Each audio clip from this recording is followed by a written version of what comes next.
Leaders of the Hynniewtrep Youth Council, including Secretary Tony Shilla and Vice President R.C. Thankyu, visited 5 families in Nongspung village severely affected by flooding and landslides.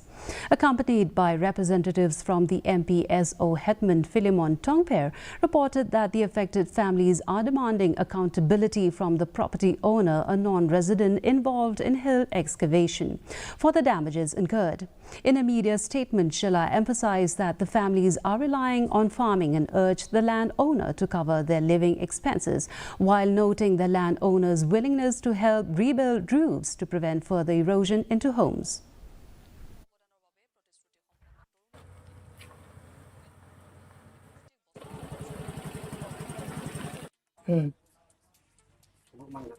Ila ya kendo ya ki basak ta haka jing tua kendo limba ka jing ot klamakor ot be an daun ne try jaka bombe kasi